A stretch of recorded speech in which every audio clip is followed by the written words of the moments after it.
to jump up, people, are you ready? Windies in the land, just put up your hand. It's time to... Hello, everyone, and welcome again to On Tour. It's the cricket program where we look back at the West Indies and South Africa series right here on FlowSports. I'm Barry Wilkinson. Well, not a very good start for the West Indies. 3 days and defeated. The Windies are down 1-0 in the two-match test series, and the South Africans, a fantastic performance. They must be cock-a-hoop going into the second test starting next week at the same venue in St. Lucia. Let's have a look at the scorecard at the Darren Sammy Cricket Stadium. The West Indies, tell the truth, could not really recover from that 97 all-out on the first day.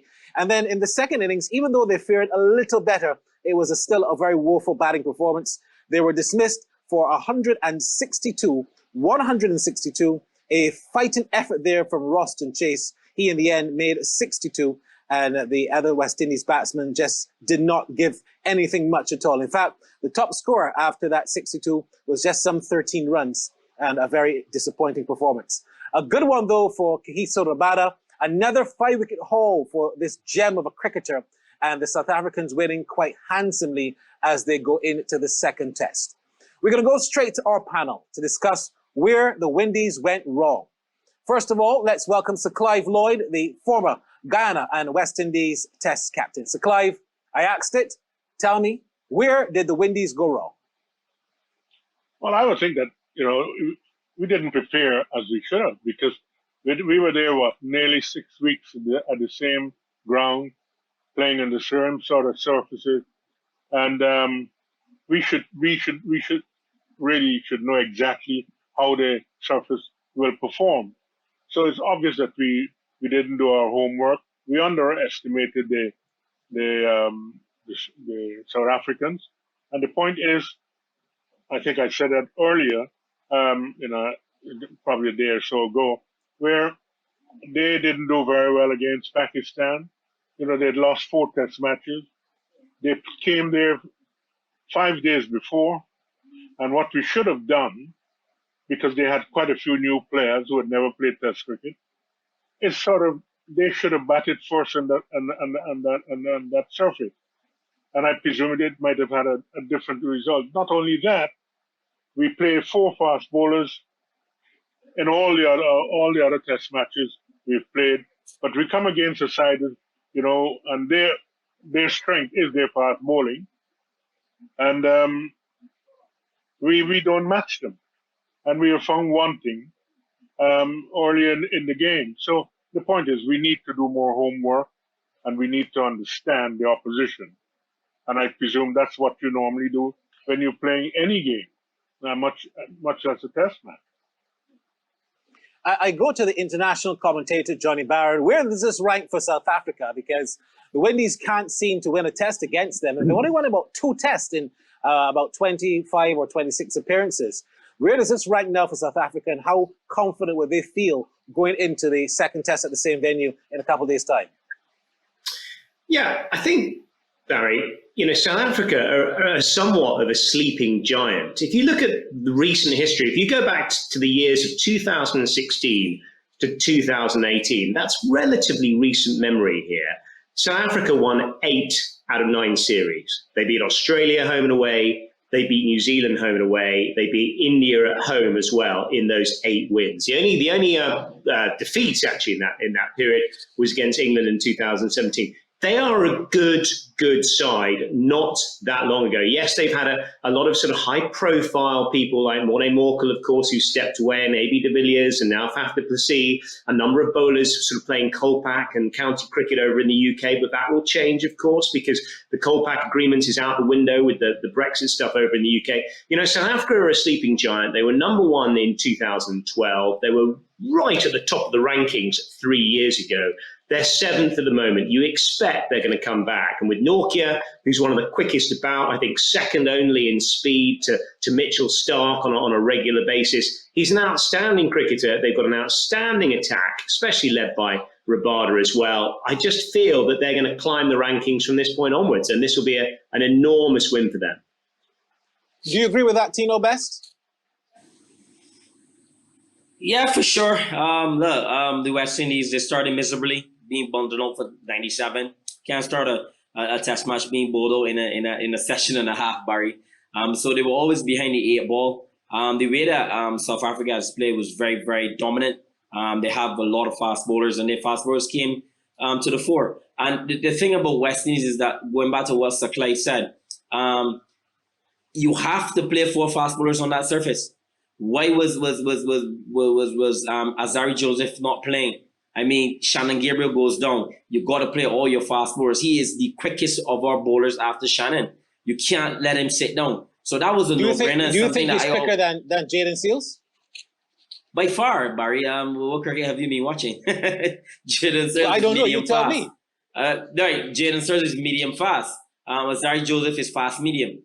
There's a big gap. I mean, Azari is at least 10 kilometers faster than Jaden Seals by far. By Seals, sorry. By far. But look, the next test match, they have to play all their fast bowlers, plain and simple. When you look at the batting, though, let's examine the batting, Sir Clive. We talk about the fast bowling. We talk about, yes, they should have played perhaps Azari, have more firepower. But when you look at the batting, it looked quite amateur. That had nothing to do with the pitch. It had to do with shot selection. It had to do with how the West Indies batsmen chose to play or not play, in Jason Holder's case, their shots. Let's talk the batting and look at some of the dismissals and see if they really had anything to do with the pitch. Your thoughts on that, Sir Clive Lloyd? Well, the pitch, when they bowled, it was very helpful. And I'm saying that if we have a groundsperson, we have a curator who's preparing this pitch, he should be able to say, listen, in the first 2 hours or 3 hours, you know, it will be quite disconcerting where the fast bowlers are concerned. And the point is that we have the guy Azar. We keep playing him and dropping him and so on. We have to give him an extended run and make sure that he bowls in the areas that you would like him to bowl. He can bat, really. It's not that he's a mug with the bat. And we needed that aggression when De Kock was batting. He was hitting. We had to turn to Mayers and the off spinner. And I thought with an Alzari Joseph, it would have been a little bit different. So I think we came up short in a lot of departments. And I hope that they sit down and analyze what was wrong here. The South Africans, the bowlers are very quick, there's no doubt about that. But we're playing Test cricket, and you expect bowlers to be lively. I'm going to just go to Tino before I come back to you, Johnny. Tino, what is so good about Kagiso Rabada? Just talent. I mean, I want to say talent. I don't want to say talent. I think work ethic. I think given the opportunity to develop at such a young age, and given that Bakatev in front of on the 15 straight to the on the 19s. I remember when Rabada came in his first international match against Bangladesh in a one-day game, he got a hat trick, Barry, if you can remember. And he always had that support. I know the system in South Africa is very tough for players of color, but the way that he has come through and announces himself to the world is really wonderful to watch. He reminds me a lot of Makaya Ntini, but just a slimmer Makaya Ntini, because at the end of the day, Makaya Ntini got 400 test wickets, 250 one-day wickets, so he has somebody to look up to in Makaya Ntini. And the way that Rabada has gone about his cricket is tremendous. His work ethic, he does not give up. And why I say that he doesn't give up is that even though he beats your bat 5 and 6 times, he doesn't try anything. He continues to hit the deck and continues to be your outside edge until you be good enough to edge the ball. A perfect example is the way that he bowled at De Silva. My gosh, that was a beating unbelievable. I mean, like, that remind me of when Ambrose and Watt used to just beat up the English and then get them out. That was amazing. So to see a South African, because De Silva got hit on his forearm, on his elbow, correction. He got hit on his elbow, and then he didn't really last much longer after that. So that kind of softened him up, as you're trying to emphasize. Yeah, I mean, like how the old West Indian fast bowlers used to do. And the thing about it is this: our first-class players that are going into Test cricket don't play first-class cricket on these surfaces. These are the surfaces that you have to learn how to bat. As I said yesterday, you cannot lick at the bowling. You can't play 3 and 4 shots and think that you're going to survive. You got to bob and weave. If you're getting hit on your head, Barry, as a batsman, you're not watching the ball. Plain and simple. You have to watch the ball. Take a blow on the shoulder, but you can't be getting struck on your head. That means that you're taking your eyes off the ball, and that is something that the batting coach needs to emphasize to these batsmen. They have to keep the eyes on the ball. It's elementary. That's the first rule of playing cricket. Keep the eyes on the ball. All right, you're watching On Tour. We're going to take a quick commercial break. When we come back, Johnny Barron is going to break down where this victory stacks up in terms of first test matches around the region. You're watching On Tour here on FlowSports. We'll be right back. To the top, it's time to jump up. People, are you ready? Windies in the land, just put up your hand. It's time to... To the top, it's time to jump up. People, are you ready? Windies in the land, just put up your hand. It's time to... Welcome back then to On Tour. Johnny Barron, please break down this victory. Where does this stack up in terms of South Africa's dominant victories by an innings and 63 runs? I think it's been a fantastic win for them. They haven't won on their last 4 occasions that they travelled overseas. They, of course, got humbled by Pakistan 2-0. They've lost 4 tests in a row. They've been in a real raw place, South Africa. But I think this will give them immense satisfaction on the one hand, and also coming to the Caribbean, they've got a very strong record of here. Of course, they've never lost here. They've never lost the West Indies in a series, and I have to say, having gone 1-0 up here, and on the basis that we're probably going to see the similar conditions in that second test, they've got every opportunity to get another win here. So, Clive, you look at the fact that we're going to be now talking about changes perhaps for the second test. Bono won't play. Of course, he had that concussion. I understand that he's going to be out of the second test. If that is true to form, what other changes are you going to make? Powell probably just staying as the opener. What other changes do you foresee? I think that we have to have a full fast bowler. We have spin. We have enough spin there. The captain can bowl off spin. We have Chase who can bowl off spin. So the spin is covered. I think we need, I keep saying if 7 batsmen can't make the runs, 8 wouldn't, because you're going to be short somewhere along the line. We have to put more thinking into our cricket. These guys are going to bowl sharp, it's no doubt about that, but the point is, this is test cricket. It's going to test your skills. And the point is, we were found wanting when we had to apply our skills. Now, if we had even made 150 in the first inning, it could have been a different situation. We had them in the sense that when this guy, De Kock, was batting, he looked a bit shaky early on. If we had an Alzari or somebody who was fairly lively, it could have been a different situation. We didn't have the firepower. And we are still saying that our fast bowlers keeping us in the game. And we dropped one of them who can bat and is fairly lively if the wicket is, it's conducive to that sort of bowling. So I think we need to do a bit more work with our batters, and we have to have the balance. Our team still don't have enough balance, and we found wanting when we needed to have that extra pacer. So I think that there is not a wholesale dropping, because I don't think that would do us the world of good. I think we've got to be very careful in the team that we choose and make sure that we have some sort of balance in the 11. 2 quick questions before we go to the interviews. Johnny, do you see any changes for the South Africans? Do you think they'll maintain that kind of team? Yeah, absolutely. I think especially after the showing they've had in this test match, the attack looks in quite good order. The top order largely getting enough runs. I mean, admittedly, Quinton de Kock got the bulk of the runs, but it wasn't an easy surface by any stretch of the imagination. And the fact they've got a win under their belts, that's the kind of confidence this side needs. I'd expect them to be unchanged for the next test. And Tino, the Craig Brathwaite captaincy question. Your thoughts on how he led the team, your thoughts on his batting, which was not very good. Yeah, he just do a little. He got a couple of days to come back, and they got good. He got a good backroom staff. I think they will be making sure that they get him mentally ready for this challenge once again. When you're talking about the final 11, I honestly believe that Raheem Cornwall has to sit out the next match and you play Azari Joseph. The pitch is not a pitch. It looks green already. From watching it today, Barry, we can see that the pitch to the left of this one that was just used, which is closer to the scoreboard, is absolutely green. You don't need another spinner. Roston Chase has hanging the team by the scruff of his neck by scoring a 60-odd. A fighting 60, well played to Roston. I always give credit where it's due. But you got to play Azari and Cornwall sits.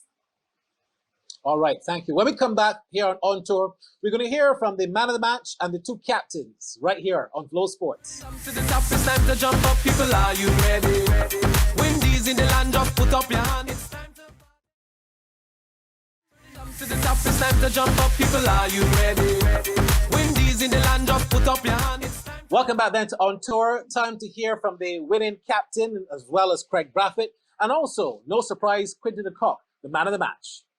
Craig, for starters, I've got to go back and revisit the toss. So what are your thoughts? You've had a chance to have a think back about the toss.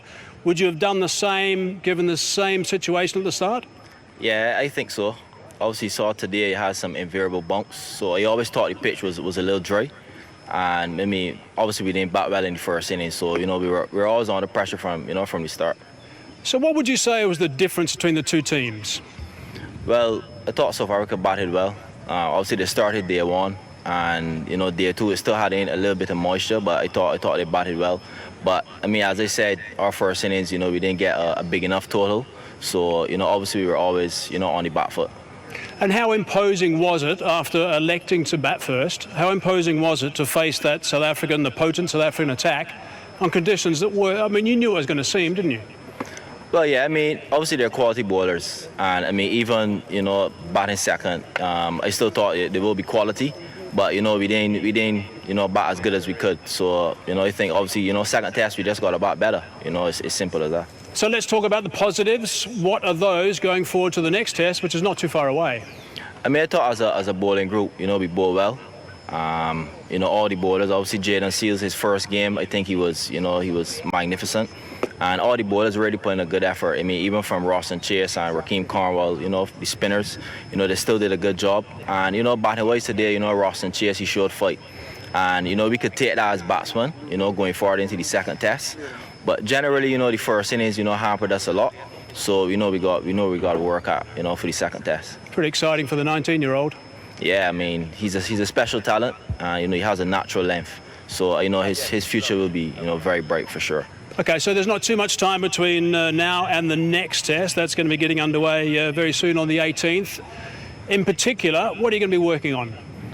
Well, I mean, during the series, is not much to work on. I think generally, obviously, it'd be good, you know, for obviously a little break. You know, the guys to come back and hit the straps, whether bowlers and batsmen, obviously hit some balls. We generally know, you know, obviously playing what we're going to get.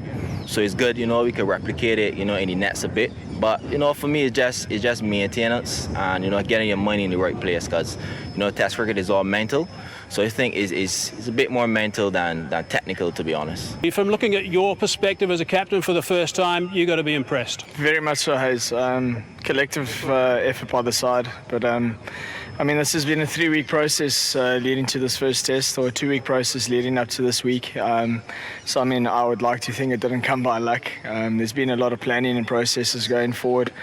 But again, massive effort by guys. I've asked for individuals to come in and score hundreds and get fifers, and we've got 3 accolades now after a few days play, and pretty much everything I've asked for as a captain so far. The one thing I do have to ask you, and there's been lots of talk about the toss. You said at the toss, even though you didn't win the toss, you said at the toss that you were very happy to bowl first. Had you won it, what were you going to do? It's a tough question to answer. I did also say at the toss that if there was anything in the wicket, it would most probably be in the first session, and rightly so. I'm a firm believer of runs on the board is important, irrespective of the conditions that you're playing in. It puts the other side under pressure.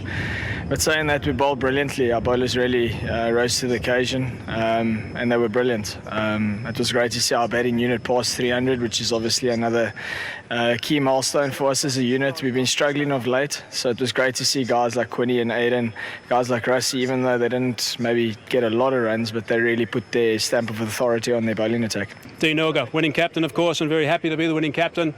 And when you're 1-0 up, it is certainly a very positive position to be in. Right now, I can ask Quinton de Kock, the man of the match, to come forward. Quinton, congratulations. You've got the check there as well as the man of the match. Gee, Quinny, what a performance. 141 not outs. You've had an opportunity, I guess, to think about... You don't want to give that check away, do you? I want to use it. Yeah, quite right. You've had an opportunity to think about it a bit. 12 fours and 7 sixes, 141 net out. Your highest test score. Reflecting on it now, what are your thoughts? To be honest, I haven't given it much thought yet. But if I had to think about it now, it's obviously a proud moment. I got the team into a good position, into a winning position also. So yeah, just glad I was able to contribute to the team, and I'm glad we got over the line. Just touch on your innings. You knew you had to work hard on that surface in your first 50. I mean, you got through that nicely, but then you just let loose. I mean, was that a case of you knew Norkia was going to be an able partner at the other end, but you decided to tee off and beneficial to the South African team, of course, as well as to yourself? Yeah, I asked Dean, how do you think we should go about it? And then he just said, obviously, hog the strike with the last 2 wickets. And obviously in doing that, trying to look for boundaries, pushing up the run rate. So that's all I just tried to do. And yeah, it came off. Great stuff. We look forward to that second test, which starts on Friday. And we'll, of course, have live coverage for you right here on FlowSports. Gentlemen, in 10 seconds, first of all, you, Sir Clive, 10 seconds time, can the West Indies rebound? In 10 seconds. Well, I would think it would be a very difficult situation. But they have to pick the right team, and they have to bat much better. If they can bat well when they to get to 300 at any time, they will be in the game, and that should be their thinking. Their batting must do much better, because their bowling, if they play that extra pacer, will be very formidable. Johnny, you expect this to be 2-0 by next week for the South Africans against West Indies? South Africa are strong, no question, and they got off to a great start here. I thought they were absolutely exceptional with the ball, and they did enough with the bat. They'll be very dangerous in that second test, but from a West Indies point of view, don't panic. Get the team right. Just think of all the positive things they've done in the last few games. Of course, the big wins against Bangladesh, and of course, a pretty good performance against Sri Lanka. Don't panic. A lot of the debutants that have been introduced have done really, really well. Just stick by them, and just the key thing is just to get the little things and the important things right. And if they win the toss, have a bit of a bowl. Last word with you, Tino Best. Yeah, I always go back West Indies. I think that they can rebound Barry. I think that they should be looking for opportunity to score runs there. The toss is important. If they get the opportunity to bowl first, they do it well. If they have to back themselves, they are international cricketers, and they just got to back themselves. So I wish the boys all the best, and I know they're going to rebound. If a draw, I will be happy. A win I will be ecstatic. All right. Thank you so much, Tino Best, Johnny Barron, and Sir Clive Lloyd. Of course, we've got some days off, but we'll be back with you on tour when the second test starts and comes a calling at the Darren Sammy Cricket Stadium. I'm Barry Wilkinson. Bye-bye for now.